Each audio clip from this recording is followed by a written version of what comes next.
Hello students.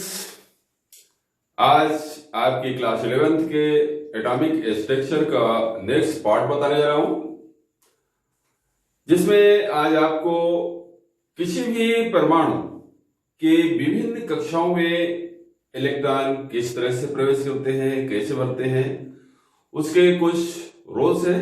मतलब यहाँ पर rules for filling electrons in orbitals, जिसमें आपको मोस्टली 3 रोल्स हैं।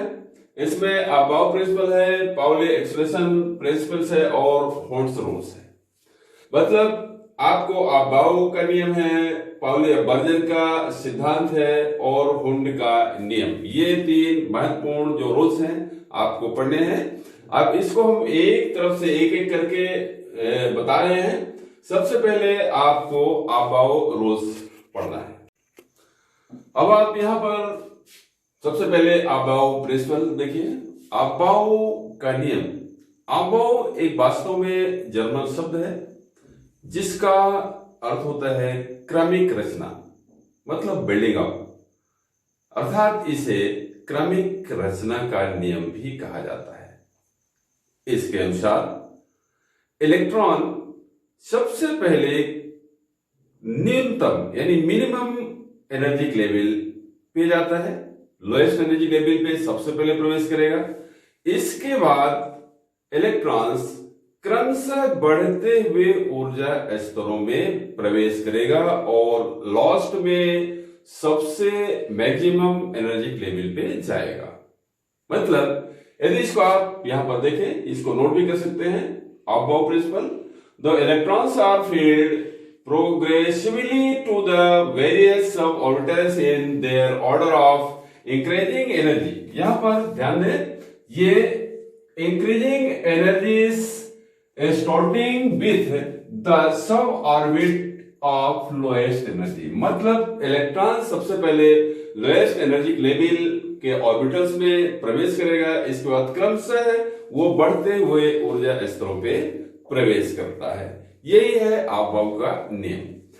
अब यहां पर किसी भी एटम में जो न्यूक्लियस के बाहर, ये न्यूक्लियस है, न्यूक्लियस से क्रमशः जो एनर्जी लेवल है, ऊर्जा स्तर है, मेन सेंस ये सबसे कम ऊर्जा स्तर वाला 1s यानी n=1, फिर n=2, फिर n=3, फिर n=4, यानी ये क्रमशः इंक्रीजिंग एनर्जी लेवल बता रहे हैं। मतलब इसके अनुसार सबसे पहले यहां पर जो ऊर्जा का स्तर बनाया गया है उसमें अबाव के नियम के अनुसार पहले इलेक्ट्रॉन 1s में प्रवेश करेगा, इसके बाद ये 2s में प्रवेश करेगा, इसके बाद यहां पर ये 2p में प्रवेश करता है, फिर 3s में प्रवेश करता है, 3s के बाद फिर 3p में प्रवेश करेगा, इसके बाद फिर यहां पर 4s में करेगा, इसके बाद 3d में करेगा। इस तरह से फिर ये आगे चल करके 4p में प्रवेश करेगा और इसी तरह से इसका क्रम क्रमशः चलता रहता है। अब यहां पर चूंकि आपको इजीली यदि इसको हम जानना चाहें कि कैसे, इसमें आप इसको आसानी से समझ सकते हैं, क्योंकि ये डाउट भी हो जाता है, भूल भी जाता है। ये न भूले इसके लिए हम आपको एक जो स्ट्रक्चर है, स्ट्रक्चर से आपको बता रहे हैं। अब यहां पर देखिए क्रमशः n=1, मतलब न्यूक्लियस से पहली कक्षा, इसमें सिर्फ 1s ऑर्बिटल्स हैं, एक। n=2, मतलब दूसरी कक्षा में s और p हैं, ये 2s और 2p, यहां पर हम 2 नहीं लिख रहे हैं। यहां पर n=3, मतलब s, p और d, 3 सब ऑर्बिटल्स। n=4, यानी चौथी कक्षा में 4s, ये 4s हो गया, 4p हो गया, 4d हो गया और 4f हो गया। अब इसके बाद जैसे कि आप जानते हैं कि जो मेन सेल होती हैं, मतलब ये k, ये l, ये m और ये n, यहां तक ये 4 कक्षाएं मेन सेल कहलाती है, मुख्य कक्षाएं कहलाती है। इसके बाद की ये 5वीं यानी O, P, Q और आगे भी 8वीं कक्षा भी है तो वो R उसको बोलते हैं।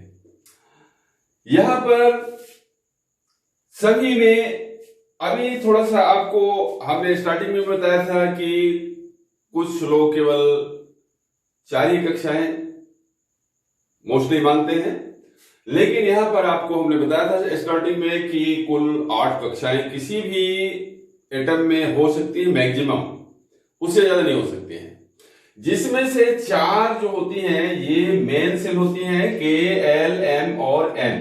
ये मुख्य कक्षाएं हैं, मुख्य कक्षाएं मेन सेल्स हैं। और इसके बाद ये पूरक कक्षाएं हैं, पूरक कक्षाएं मीन्स सप्लीमेंट्री सेल्स।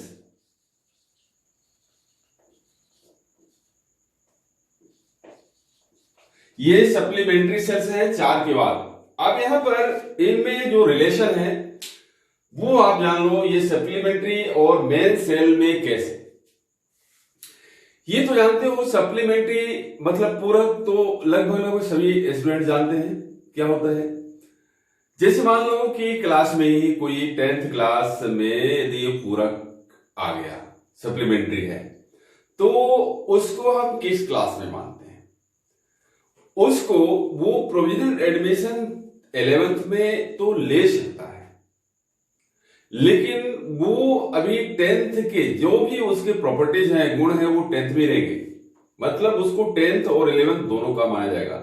टोटल आप जो करेक्टर्स होंगे अभी वो 10वीं के लेवल का ही है, जब तक वो सप्लीमेंट्री के एग्जाम को पास नहीं कर जाएगा। यदि वो फेल हो जाता है इत्तेफाक से परीक्षा के बाद भी, तो उसका 11th का जो एडमिशन है रिजेक्ट हो जाता है और वो 10वीं का ही रह जाता है। मतलब उसका एडमिशन 10वीं और 11वीं दोनों में ही होता है। जस्ट लाइक ठीक उसी तरह से यहां भी है, आप देख लो। इसमें इसका मतलब ये हुआ कि 4थी कक्षा मतलब M सेल, यहां पर 4थी कक्षा के जो कैरेक्टर्स होंगे वही कैरेक्टर्स 5वीं, 6वीं, 7वीं, 8वीं सभी में होंगे। मतलब यहां पर यदि 4थी में SPDF सब ऑर्बिट्स हैं, उप कक्षाएं हैं, तो इन सभी में ये SPDF यानी पूरे सब ऑर्बिट्स होंगे, उप कक्षाएं होंगी, सब सेल होंगे। इसी के कैरेक्टर से ये सभी के कैरेक्टर्स लिंक होते हैं। इसका मतलब ये होता है मुख्य कक्षा और सप्लीमेंट्री सेल्स में जो डिफरेंट है। अब यहां पर है, इसको तो आप समझिए। अब यहां पर आप देखिए कि अफबाउ रूल्स से यदि हम इलेक्ट्रॉन को इनमें कक्षकों में भरना चाहें और हमको याद नहीं है कि इंक्रीजिंग एनर्जिक लेवल में जो ऑर्बिटल्स हैं या आप सब सेल के हैं, सब ऑर्बिट के हैं, तो उसमें किस तरह से कौन सा क्रम है, तो आपको हम एक छोटी सी ट्रिक यदि आपको अच्छी लगे और ध्यान में रहे तो आपको बहुत इजी हो जाएगा, अन्यथा तो रटना तो पड़ेगा फिर। देखिए यहां पर आप एक चीज नोट कर लें, 1 1 2 2 3 3 4, ये चीज आप नोट कर लें।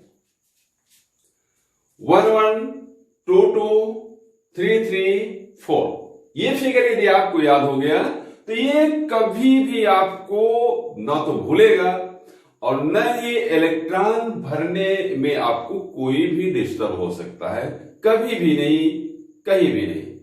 आप बड़े आसानी से, यदि ये एग्जाम में भी आता है, बनाने के लिए भी आता है, भरने के लिए आता है, तब भी आप बड़े आराम से भर लेंगे। आपको केवल ये फिगर ध्यान रखना है, 1 1 2 2 3 3 4, 11 22 33, 11 का जो आप टेबल पढ़ते हैं, 11 दूनी 22, 11 दूनी 33, 11 चौक 44 यदि अगला भी है तो उसमें भी भर जाएगा। तो यहां पर चूंकि 7th है इसलिए इसमें आप इसको केवल 11 22 33 और 4, 1 1 2 2 3 3 4 इतना ध्यान रखें बस। अब देखिए कैसे, यहां पर एक चीज और भी ध्यान रखना है कि इलेक्ट्रॉन को हम एरो यहां पर बनाएंगे इनके हिसाब से, उसके टेल तरफ से इलेक्ट्रॉन प्रवेश करेगा, मतलब पूंछ की तरफ से आपको इलेक्ट्रॉन को प्रवेश करवाना है। अब 1 1 में देखो, ये इसको कट करो, ये 1 है, ये 1 हो गए, 1 1 1 2 कट गए। अब 2 2 2 काटो, ये और ये कट गया, 2 2 हो गया। अब 3 3 काटो तो यहां से अब ये बचा है 3 और यहां से ये 3। अब इसके बाद 4 1 2 3 4 ये काट दे। अब इधर ये एरो,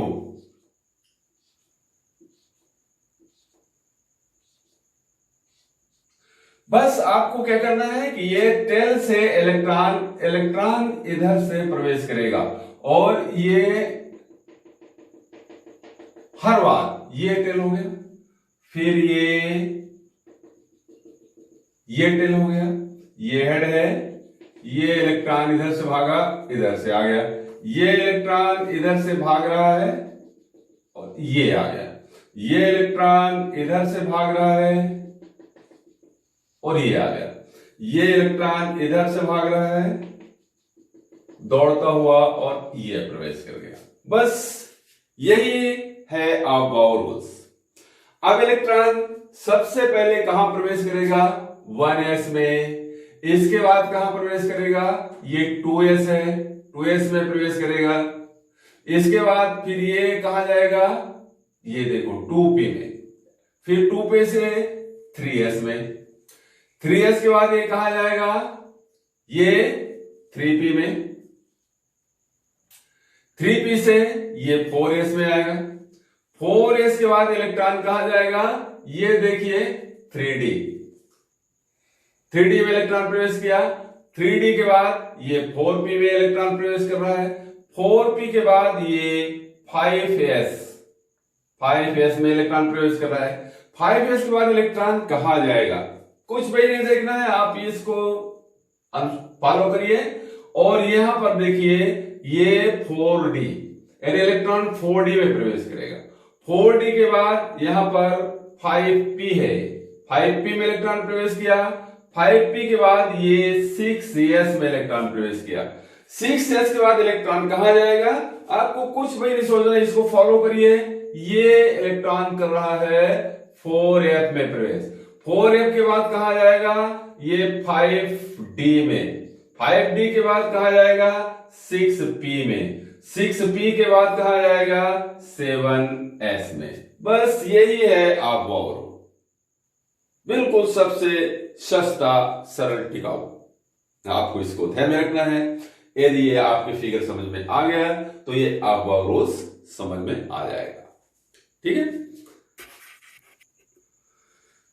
अब यहां पर थोड़ा सा एक चीज अबाउट प्रिंसिपल में और आपको समझना है, अब जो बनाने की विधि है वो तो आपको शायद समझ में आ गई होगी। इसमें अब एक चीज और है कि अबाउ रूल्स को N+L रूल्स भी कहा जाता है, N+L का नियम। अबाउ प्रिंसिपल को, अबाउ के रूल्स को, नियम को, सिद्धांत को N+L नियम भी कहा जाता है। इसमें आपको हम 2 पॉइंट बताएंगे। पहला पॉइंट, इस नियम के अनुसार, मतलब N+L नियम के अनुसार इलेक्ट्रॉन उसी कक्ष में या ऑर्बिट में या ऑर्बिटल्स में प्रवेश करता है जिसमें N+L का मान मिनिमम होता है, मतलब कम होता है। जैसे मान लीजिए कि यहां पर 3d और 4p या 4s है, 4s ऑर्बिटल्स है। अब यहां पर आप ध्यान दें